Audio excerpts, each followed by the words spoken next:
1999 Creepypasta. The year is 1999. That sentence brings me back to my senior kindergarten class when I was 5 years old, where we used to read out the date on the blackboard every single day. The year 1999 exists as a stain in my mind. However, as a memory that will not go away no matter how hard I try to forget it, 1999 marks the first year I lost my first tooth, the first time on a plane, and unfortunately, the early loss of my childhood innocence. That one memory that refuses to be wiped, it all started with that new, or old, TV. At the time, Pokemon was the latest fad to hit my school. Pokemon cards, games, stickers, and the most popular, the TV show. So, of course, every time I came home from school, I would stay glued to the TV until Pokemon came on at 5. The only problem was that my dad watched the news at 5:30, and Pokemon episodes were back to back, which meant I missed out on an episode every day. Something I whined on about to my dad. My dad got tired, and I think that's why he got the second TV. My dad put the TV he bought in my room, unfortunately. It was just an old TV with rabbit ears on. It also only had 20 channels available, not including the channel Pokemon was on. I recall I didn't care though. I was just thrilled to have a TV in my room.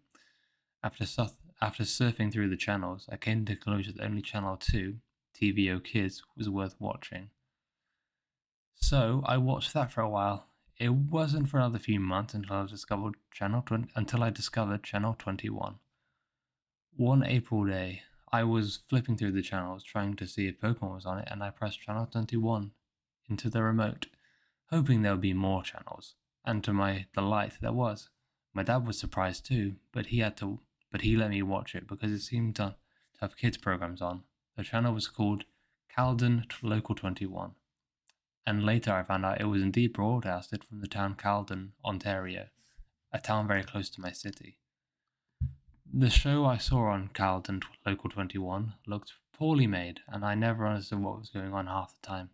However, as I grew up, every time I thought of that channel, I realized more and more how messed up the shows were, and I had to ask myself, what the fuck was going on, and what was I watching? The following is a list of shows and episodes I remember seeing on Calden Local 21.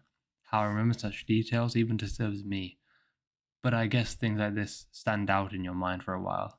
The channel only ran a few shows, probably because it was only operational between 4 p.m. and 9 p.m. That's the end of part 1. If you've watched some of my other videos, you'll know that I normally do thoughts and stuff after reading. I'm going to save all of that until I've done all the parts for this Creepypasta because it'll be a bit more interesting. Though I may change that, I may do some thoughts and stuff after, like, say, part 3 or part 4 or whatever. We'll just see how it goes. But that's the end of part 1. Goodbye.